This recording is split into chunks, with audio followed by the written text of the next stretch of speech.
substance of things hoped for, the evidence of things not seen.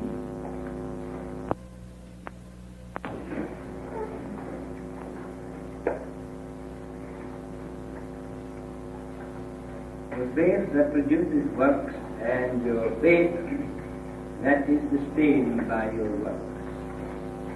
In my last lecture I showed that faith without work is dead, and also that the only way we can prove our faith is by our works. This lecture I want to show how faith produces works and how faith is sustained so that our works shall prove our faith. By the growth of your understanding of the action of your thought, so is the power of your faith increased in proportion. When you become aware of the action of your thought, you will know the result before you begin. This is proved by the Master's statement, "Believe you have received and you shall have." He was aware of the action of his thought, aware of the power of his thought, knowing clearly that the Father and he were one. And knowing that, he knew that the same creative power in any way whatsoever to create whatever you choose. Your consciousness is the fundamental principle. Now this consciousness is in God, and it is not in anything else. It is in God. I say the word God, now you have an assumption of what this God is. And many of you have an idea that this God is somewhere outside yourself, but it is not true. God is infinite in nature, and therefore everything must be within him, and there can be no outside. And his consciousness can be the only consciousness ruling in the whole universe. It is the creative power of God, it's the creative power in man. That is why man is said to be the image and likeness of the Creator. If you remember this, then you will you'll know clearly and distinctly the action of your thought. And if you understand it, you can say what the Master said, "Believe you have received and you shall have." Now, when you are ignorant of this law of mind and action, you place little value on your thoughts. Yet you are affected by the effects created, and naturally rebel against them, or are pleased on the other hand. But this ignorant reaction is of no value to you because you do not understand how your faith produces works. By rebelling against effects, you only increase their intensity. On the other hand, if you are just ignorantly pleased with results, you will soon lose what you have gained because you are unaware of how these things have come about. He that hath not even that which he hath will be taken away from him. This is the vicious circle of ignorance in which the great majority of people are in. The majority of people today are rebelling against the effects. They fight these effects. Therefore, giving them a power they have none. They have no power of their own. But they give them a power which they do not possess. Therefore, when you fight anything, any condition that is relative to yourself, you are giving that relative thing a power that does not possess because it has no real power of its own except the power you give it. And it is necessary to understand this, because if you don't, you will never understand faith. He that hath not even that which he hath will be taken away from him. That is, he that hath not faith, understanding, even that which he hath will be taken away from him. There is but one mode of action used in creation, whether it be the creation of a man in a man's mind, or creation of a rock, a tree, or an animal, or human being in the infinite mind. The mode of action is the same because man's mind is a reflection of the infinite mind. And I want to please remember this tremendous fact, because it is most important to you when you want to realize faith. The faith I'm talking about is not the faith where you have the opposite doubt. The faith I'm talking about is a faith through understanding. And if you will remember what I said about the consciousness, your consciousness being the creative faculty in your own mind, whatever the consciousness is aware of, so it is unto you. Whether the consciousness is aware of something in fear, or whether it is aware of something in faith, it means the same thing. These two will be reproduced equally. One the thing you fear, and the other the thing you have faith in. But I want to see which image in your mind is the strongest. You will see that it's the image you fear rather than the image you have faith in. Therefore, you will see that the image that you fear is very often produced because the consciousness is more aware of it. Now it is necessary through divine reasoning to understand where your consciousness is, so that you know that the creative power in man is the same creative power that God uses, because he has made man in his own image and likeness. And the creation in man's mind, the mode of action that takes place in this creation, is the same as the mode of action that takes place in the creative mind, whether it be a rock, a tree, an animal, or a human being in the infinite mind. It is because you have not the realization of the completeness of this consciousness that these things do not manifest at once. But time will come when you pray, knowing what you are doing while you pray, that your prayers will be answered instantaneously. It is some considerable time before your prayers sometimes come into operation. For instance, what is a prayer? A prayer is opening yourself to that inflow of that life principle which in itself has no conditions attached to it whatsoever. It is free and natural. Now I see this clearly and distinctly. I see how the infinite has created the body, the mind of the individual, the brain, the nervous system, all the organs of the body, for its own self-expression. It is the light that is expressing itself, and God is light. Now light created then the body, the brain, and the nervous system as a perfect machine, how it could act and think in this plane of manifestation, and also create. Therefore, through your emotions, you create what we call, what I would say clearly and distinctly, an emotional habit pattern, which you create through your nervous system, through this particular portion of the brain that life created for the purpose of the ordinary running of the organism as a smooth machine. But by your emotional states, you create this pattern that is established then in this, what we call the cerebellum. And this portion then sets up this mysterious reaction in your body which you feel the sensation of. And immediately then you bestow your attention upon that thing. You increase its intensity. But you see, it was by your own emotional reactions to conditions, things, people, whatever it is may be, that brought about this change in this brain.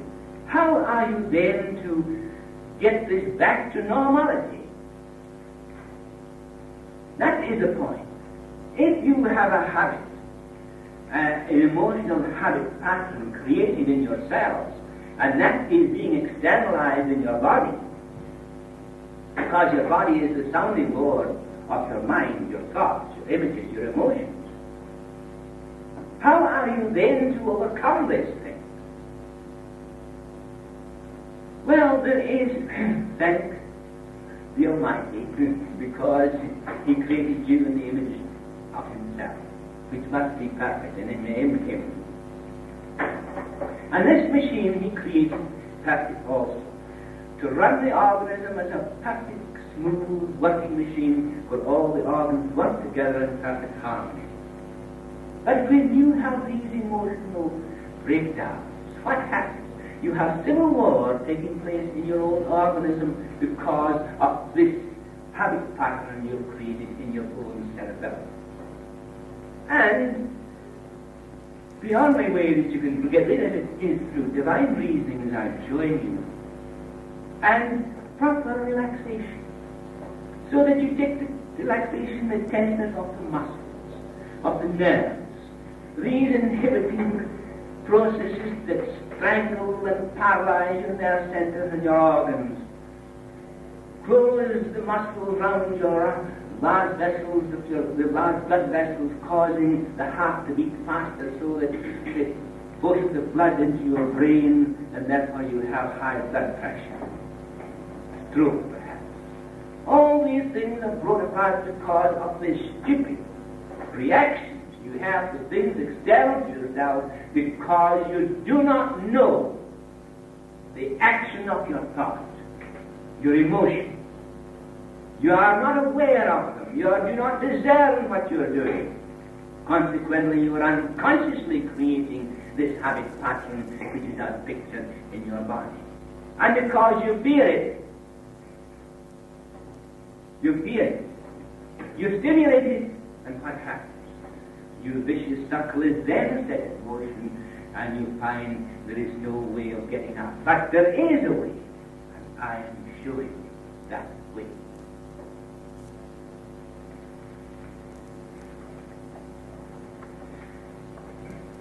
In developing our faith that produces works, we must in the first place recognize this unity which is a cosmic fact.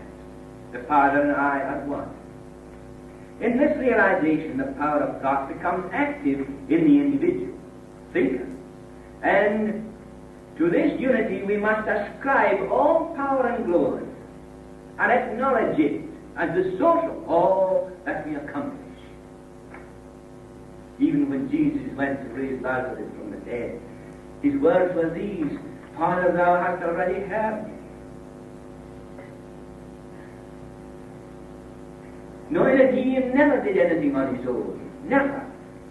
And true disciple never does anything on his own. In this also there can only be effective concentration of the idea to be done.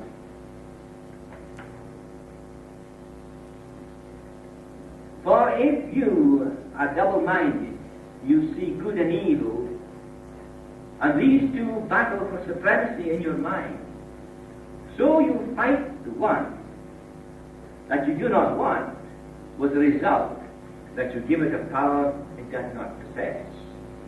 The Master saw that there was nothing to fight when he said, resist not evil, but overcome evil with good. This was showing that evil did not really exist except in man's own mind. When you bring a light into the darkness disappears. When your consciousness realizes its unity with the perfect one, so does all evil disappear. But if good and evil exist in your mind, you have a double mind, where there is also faith and doubt side by side. For instance, if your mind has the image of disease and health, or success and failure, these two images will destroy your creative power and also your faith. Now, I'm showing you this because I want you to see the meaning of the Master's words. If you have two ideas in your mind, if you have the idea of health in your mind, and you then continue to suggest health to yourself, what happens while you're doing so? You're creating the very opposite to health. You're creating the idea of ill health, because these two always exist side by side. You never have health by itself. You always have health and ill health. These are the two images. Success and failure. These are the images in your mind that are continually fighting one another. Who created them? You. You are the creator. If you are the creator of both, and you do not know that you are the creator of both these images, and you allow them to fight each other in your mind, then your creative faith is destroyed. I'm going to show you why this takes place. That if you bring the truth into the mind, disease and failure disappear. Neither do you have to concentrate on health, for truth does not know health or disease. If you bring up the image of health, you also call up the opposite, disease. You have perhaps never been taught this before, but I am telling you, this is the Master's teachings, the true teachings of the Master. It is not psychology or suggestion, which the majority of people teach, or affirmations. Do you know that a strong affirmation very often brings the very opposite about? A violent affirmation often brings the very opposite to what you want. The more you try to get well, the sicker you get. Well, the whole story is quite simple. Quite simple. The dominant idea in the mind. The dominant idea in the mind. What do you affirm for?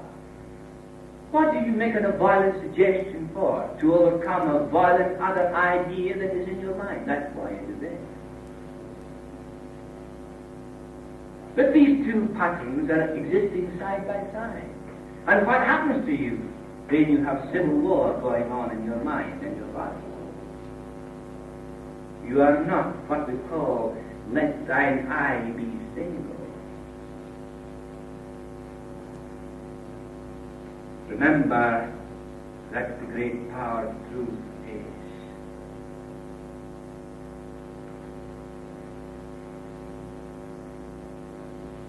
I and the Father are one.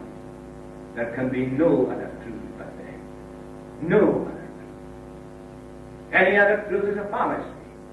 And under those circumstances, whatever you say and do, so it is manifested because of the truth that the Father and you are one. Therefore, you are free. No longer have you to fight something that has no power of its own. But you understand clearly and distinctly that the creative power inherent in the Father has been granted to the Son. The life in the Father is the life in the Son. As the Father hath life in himself, so has the Son been granted life unto himself. That same life. In it is all things, all creative power, peace and understanding. Comes as a natural sequence to the understanding of the truth, I and the Father, I one.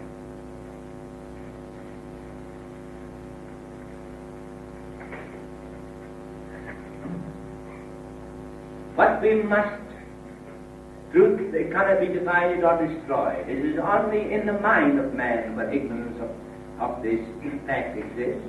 And we find in many high places, we find many in high places who are unaware of this all-important truth. We must recognize the mind as a single and simple unit, and that is just what it is. If we allow our minds to wander off to the idea of a part of the unit here, a part of it there, then we pass into the relative which is the cause of our loss of faith and true direction of our thought. Immediately we begin to react to the relative, which is limitation, and thereby limit our faith, and the works is not produced. Your faith is not obtained by your stupid reactions to things and forms, but by understanding of the intelligence behind all things and forms, and the operation of that intelligence. Neither is your faith obtained through the idea of time and space factor, but through the knowledge that spirit is one whole, with no division in time or space. The great difficulty is that we have divided the mind into many different parts, and we have taken these parts as separate parts of the mind, where there is only one mind, one action, one mode of action, one life, one expression. There are different functions, natural, but these functions are under the control of the one existing life. Spirit is omnipresent in its entirety. Therefore, at any moment of time, all spirit is concentrated at any point in space that we choose to fix our attention upon. So it is clear, I and the Father are one. There can be no time or space in infinity. Time and space exist in man's mind as a relative thing and not a reality. It is a relative thing, and we deal with relative things, we are lost in the relative. Even some of your greatest men have talked about that there is time and space. But we know who understand the greater science of life and understand the creative principle behind all things. We see then that this creative principle being the infinite mind, in which there can be no time or space, being eternal and ever present.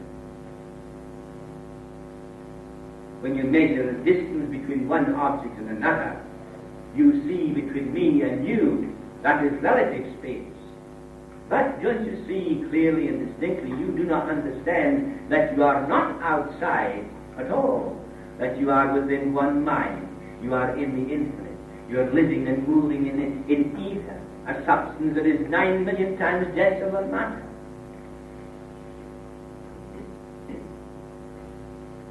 You're all breathing in the same air, the same oxygen. You're living in this magnetic substance in which you draw your life from. And all the time you say there is space and distance. Yes, because you do not know and understand that there is this substance which is more real. You see that the abstract is the real. The concrete is not the real thing. The concrete is but the expression of the abstract. And the concrete exists in the abstract and not out of it. The concrete is an expression in the abstract and of the abstract, but it does not exist outside it. If you can understand this, you will know that your consciousness is active in this substance which responds according to your consciousness, according to what your consciousness is aware of, so shall it be unto you. What is your consciousness aware of then? That is the question. Have you then examined these images, ideas? Have you discerned them to know which of them is the most powerful? When you know the truth, you will see that the image you fear will melt away, because there is nothing to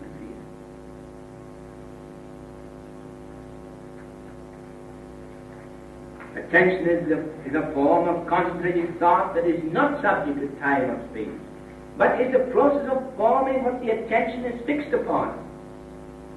If this is not understood, then our attention is directed to that which breaks it up, and our works is not produced. This paragraph is quite a difficult one for you, but I have written it in this way so that you can study it and make it your own. Attention is a form of concentrated thought that is not subject to time or space. Think of it. Is your attention subject to time or space? No. And it's the process of forming what the attention is fixed upon. Whatever the attention is fixed upon, there is formation. Because there is your thought in concentrated form, directed by the consciousness itself. If this is not understood, then your attention is directed to that which breaks it up. And what breaks up your attention? Doubt and fear. Not understanding the truth. The fact is that we all exist in the absolute, and from the absolute all phenomena flow. Whether it is a mental or a physical, whether it is a mental or a physical plane, the knowledge of this is the basis upon which we develop our faith to produce works. What I want you to do is to discern your own mind in which much conflict exists. As to its function, some say that man has two minds. One is conscious and one is subconscious. But in reality, there is but one mind.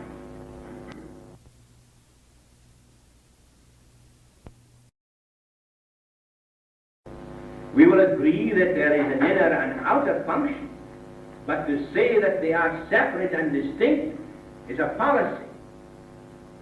Faith to produce works can only be developed by a true understanding of the relation of each function. Both these functions are united by the consciousness, which is the creative faculty. If the consciousness is caught up in the relative, the outer, it reacts to conditions and personal environment, which is very much limited. Is your consciousness then caught up in that limited state of the things external to the self? Is your consciousness buffeted here and buffeted there and struck down and become weakened through your fear of these things external to yourselves? If your consciousness becomes aware of fear then, in this limitation, don't you see that your creative power and faith is completely destroyed?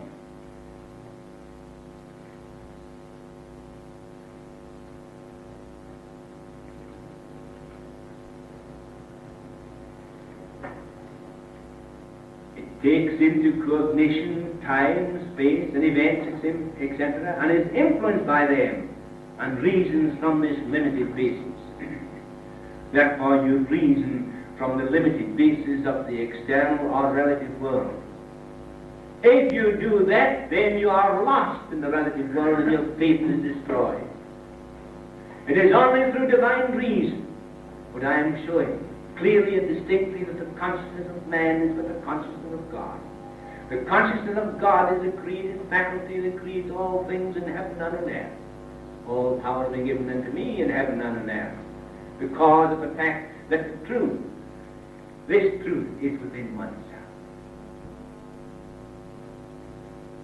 In this way, the consciousness draws conclusions from supposed facts or effects which are seen on the surface, the real cause being hidden, or when only partly seen while the whole is not recognized.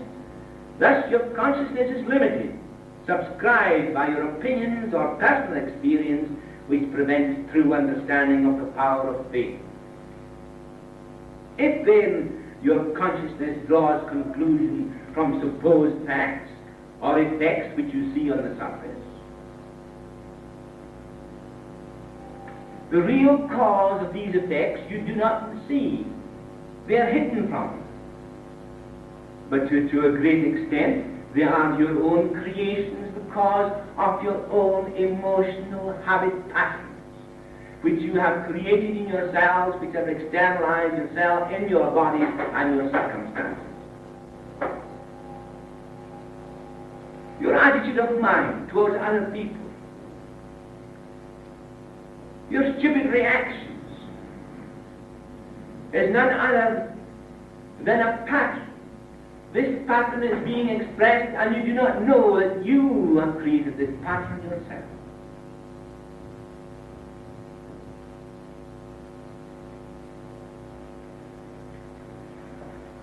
And if your consciousness is limited by this pattern you have created through your emotional reaction, then your faith is destroyed. You have no faith at all. You may say you have faith, but you have none. Because why? Doubt will destroy that faith. Fear will destroy that faith. Because you are not aware.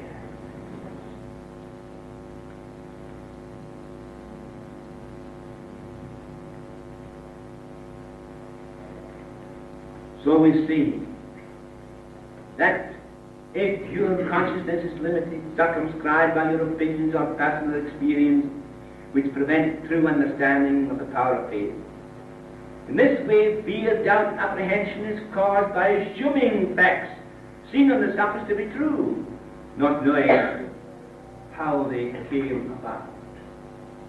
Now that the consciousness has accepted these facts, a mental process is immediately set up to act upon these deductions and suggestions, however false they may be, and works out every suggestion in the minutest detail.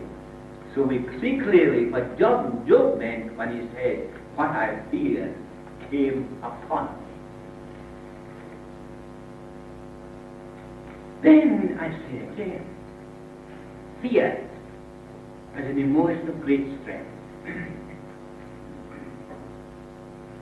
You create then your emotional habit pattern through your emotional fears, anxieties, and so forth.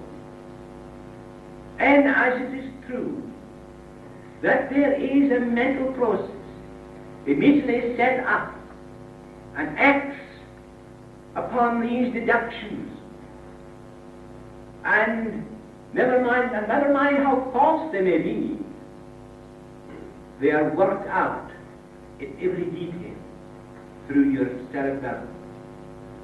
And this is where the mischief is created, through your emotional habit patterns.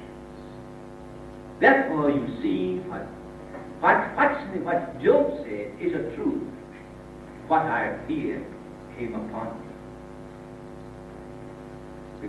Whatever the consciousness is aware of, whatever the consciousness impresses on the mind produces faithfully and logically, with all the details accurately produced, whether these facts are true or not. Again the Master's words come before me. When ye pray, believe ye have received, and ye shall have. Whatever the consciousness is aware of,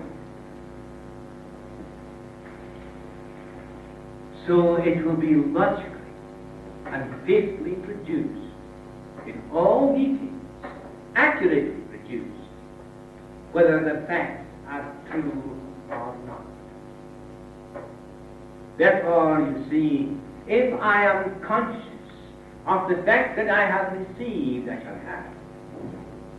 But what makes me conscious of the fact I have received when the thing is not evident?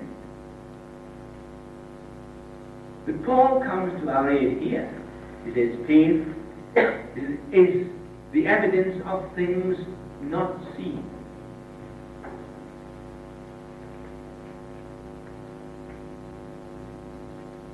Now, what is this faith that is the evidence of things not seen? My consciousness. I have created that by my own consciousness. The thought is the seed I have planted in that universal mind. And according to the seed I plant, so it will be faithfully produced. According to the seed I place in the ground, so shall the intelligence faithfully reproduce that seed. If it is corn, I may have 10, 20, 30, 100 years of corn. But it will faithfully reproduce that seed. My consciousness is the creator of the seed I plant in that mind, universal mind. I have already received it. I have planted it. I know then that the intelligence will reproduce that seed accordingly, logically, faithfully, according to its kind. Whatever the consciousness is aware of, so shall it be unto you. Whatsoever you pray, believe you have received, and you shall have.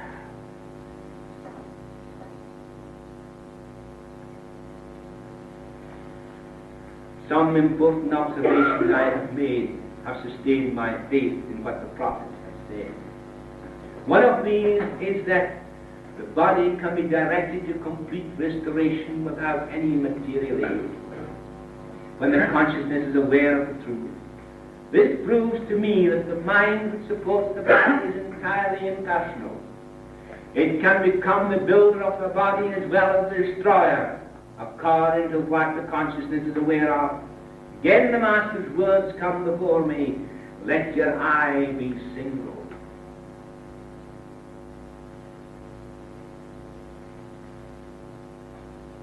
Being impersonal in nature, the eye must be single. That's what the Master meant. You and I have been endowed by the creative power to do with it whatever we choose.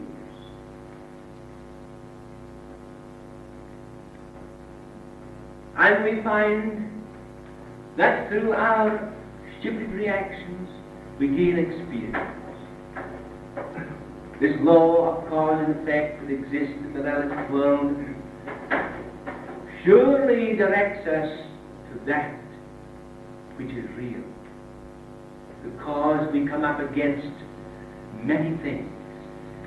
These experiences are not our stumbling blocks, but our stepping stones.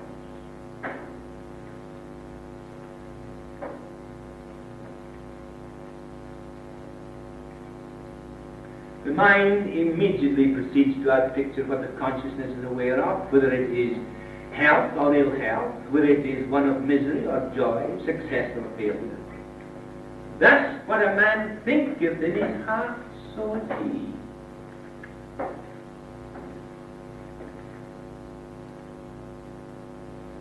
In Deuteronomy, I have read these words given by Moses to his followers. I call heaven and earth to witness against you this day, that I have set before thee life and death, the blessing and the curse. Therefore choose life, that thou mayest live.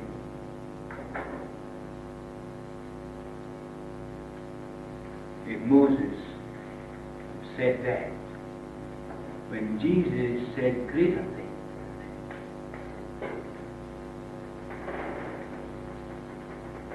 he who believeth in him who sent me has already eternal life. He is passed across from death to life. Now, he who believes in me and him who sent me has eternal life. And Moses calls upon his followers, and that was a strong word. I call heaven and earth to witness against you this day that I have set before thee life and death, the blessing and the curse. Therefore choose life that you may live. And I can see how it was at this time when the tribes were going through the desert. Many were sick. Many were dying of the sickness. Moses was concerned about the state of affairs, because these people were looking upon death. They were looking upon death and not upon life. All was in their mind was, will I be sick? Will I die? And Moses called them together, and I can picture him in his tremendous force and understanding. He said, I call heaven and earth to witness against you this day that I have set before you the life and death, the blessing and the curse. Therefore choose life that thou mayest live. Jesus comes and says, take up thy bed and walk. Rise.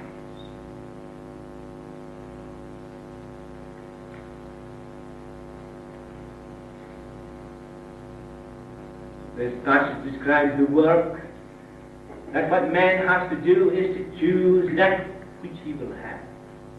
The Master clearly makes the great statement of the truth for our benefit. The Father and I are one. If the Father and I are one, then there is eternal life, because the infinite is eternal. There is more in this than meets the eye. You have read it 1,000 times. One facet of it will appear before you. Another one will appear before you. And on to eternity. I and the Father are one becomes the greatest and most powerful affirmation of truth that there is. This is the truth that will set you free when the consciousness realizes I and the Father are one. What a truth!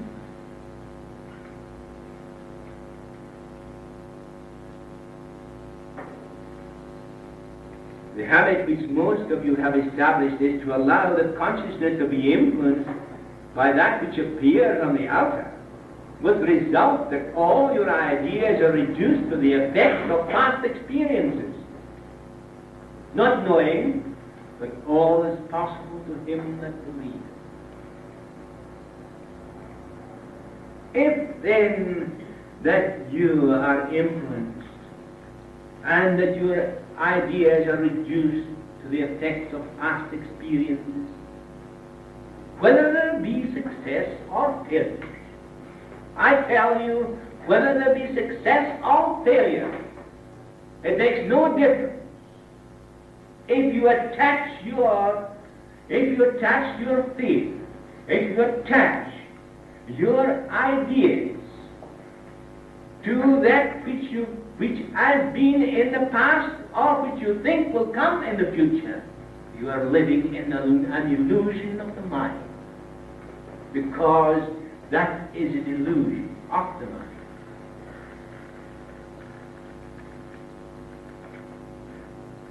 What is the creative principle? Whatever the consciousness is aware of, so shall it be unto you. Whatever you believe, and other the Master's words, he that believeth, all is possible to him that believeth. I put it in these other words.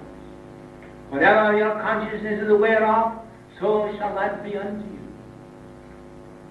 Whether it is sickness, ill health, failure, doubt, or anything, whatever the case may be. Therefore, if you allow your emotions to drive you into that habit passion of expressing your stupid reactions, then I say, more fool you.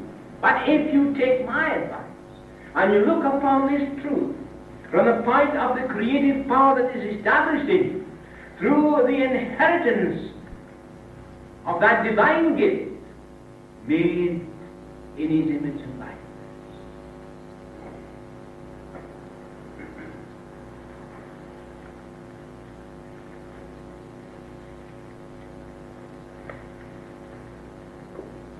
Faith will be justified by your works, and when you fully grasp this truth, it will be easy to externalize healthy conditions in the body and circumstances. It will be just as easy to have life as death. It is for you to choose which you will have. That which is of the highest importance to you all is that you discern your thoughts and where they are moving. Habit is strong, and it will take you some time before you can dissolve your whole habitual ways of thinking and living. This is up to you. I cannot do it for you. I can only point the way that you should go.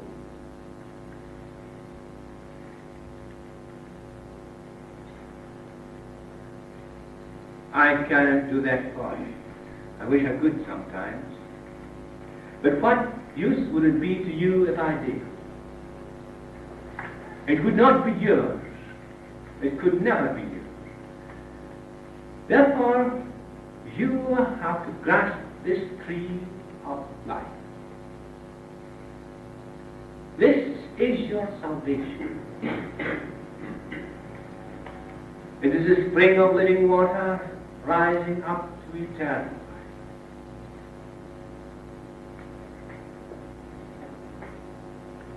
You will see that what I have been trying to impress upon you is of vital importance. It is of great vital importance. That you realize your oneness with the ever-present intelligent spirit that prevails throughout the whole universe. Choose wisdom rather than fine gold, and knowledge than rare silver. Realize the cosmic wholeness as yourself. This is the light that will dispel the darkness, the truth that will dispel evil. One exists as a reality now, the other does not exist except in your own consciousness when ignorant of the truth.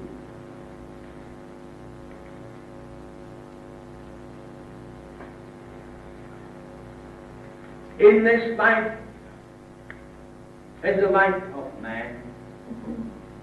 Amid the darkness, the light shone, but the darkness did not master it. John. This is how your faith produces works, and how your faith is sustained by works, and your works will prove your faith. In this light is the light of man. Amid the darkness, the light shone, but the darkness did not master it.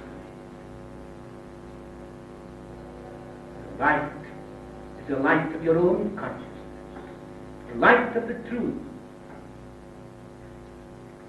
which your consciousness is aware of. I am the creator of my own thoughts.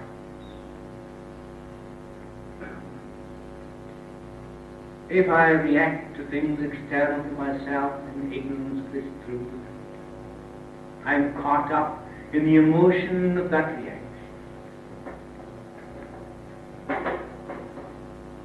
I have lost myself in the emotions that create those habit patterns that express themselves in my own body and circumstances. What has happened now? I have placed my own life in a cage, in a prison in which I have created the walls, the doors and bars. How do I break them down? I break them down through the realization that they do not exist except in my own mind through my own creation. And I have no power except the power I give. Then as peace comes into the mind, so the brain and nervous system harmonizes, and my whole organism then works as one unit, just as it was created to do by the intelligence that created it and the intelligence that is manifesting.